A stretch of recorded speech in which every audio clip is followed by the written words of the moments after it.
तुम उसी तरह तोते के रूप में भटको। नहीं नहीं, मुझे आजाद करो वरना मैं तुम्हें छोड़ूंगा नहीं। अब तुम मेरा कुछ भी नहीं बिगाड़ सकते। अब तुम जाओ यहां से और अब से ऐसे ही घूमो। अब तुम्हें पता चलेगा कि दूसरों को दर्द देने में कैसा महसूस होता है। इसके बाद वह राक्षस वहां से उड़ जाता है। मरचू और उसकी पत्नी सीता दोनों खुश हो जाते हैं।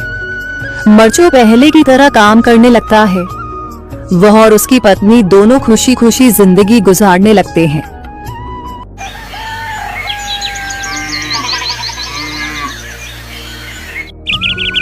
मरचू जंगल से लकड़ियां काटकर बाजार में बेचने गया, लेकिन उसे लकड़ियों के अच्छे दाम नहीं मिले। इस पर मरचू ने कहा, अरे भैया, इतने कम पैसे? इन पैसों में तो 2 वक्त का खाना भी नहीं मिलेगा। आप मुझे बहुत ही कम पैसे देते हैं। मैं इतनी मेहनत से लकड़ियां काट कर आता हूँ, लेकिन उनके पैसे मुझे बहुत कम मिलते हैं। भैया, तुम्हारी लकड़ियां होती ही इतनी कमजोर हैं कि मैं इससे ज्यादा पैसे नहीं दे सकता। तुम्हारी लकड़ियों के बस इतने ही पैसे बनते हैं। अरे भैया, कुछ ज्यादा कर दो ना। वो क्या है ना कि इन पैसों का तो कुछ भी नहीं आता। मैं अपनी जिंदगी कैसे गुजारूंगा? भैया, तुम जाकर अच्छी लकड़ियां लाओ, तभी इन लकड़ियों का अच्छा दाम मिल पाएगा, वरना इन लकड़ियों का तो यही दाम है।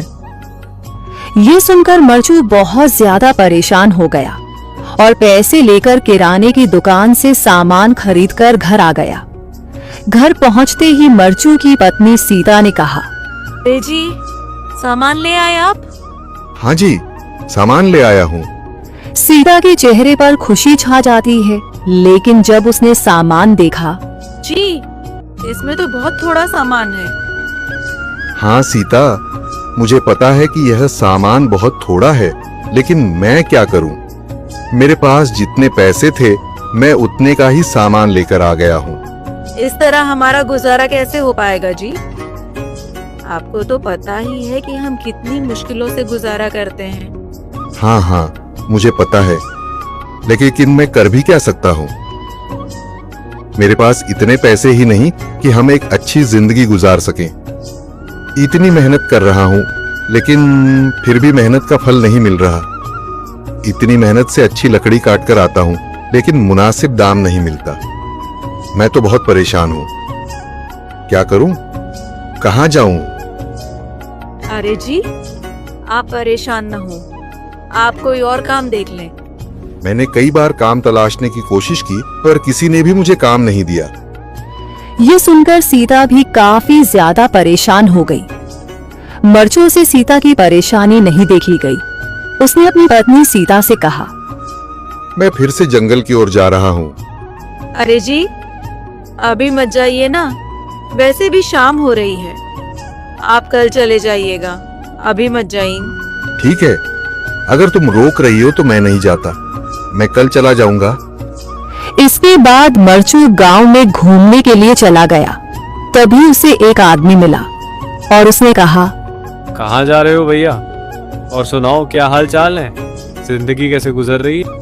अरे भैया, तुम्हें तो पता है कि लकड़ियां काटकर कैसे गुजारा होता है। हाँ भैया, तुम सही कह रहे हो।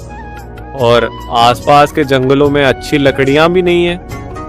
इसके लिए तो जंगल के अंदर जाना पड़ेगा। पर जंगल के अंदर तो काफी सारे जंगली जानवर होंगे। मुझे बहुत डर लगता है भैया, मैं जंगल में कैसे जाऊंगा? हाँ भैया, जंगली जानवर तो होंगे, लेकिन अच्छी लकड़ियां तो वहीं से ही मिलेंगी। ये सुनकर मरचू बहुत ज्यादा परेशान हो गया, लेकिन वह आदमी बिल्कुल ठीक कह रहा था। जंगल के किनारे की सारी लकड़ियां कट चुकी थीं। अब सिर्फ जंगल के अंदर ही अच्छी लकड़ियां बची थीं। अगली सुबह मरचू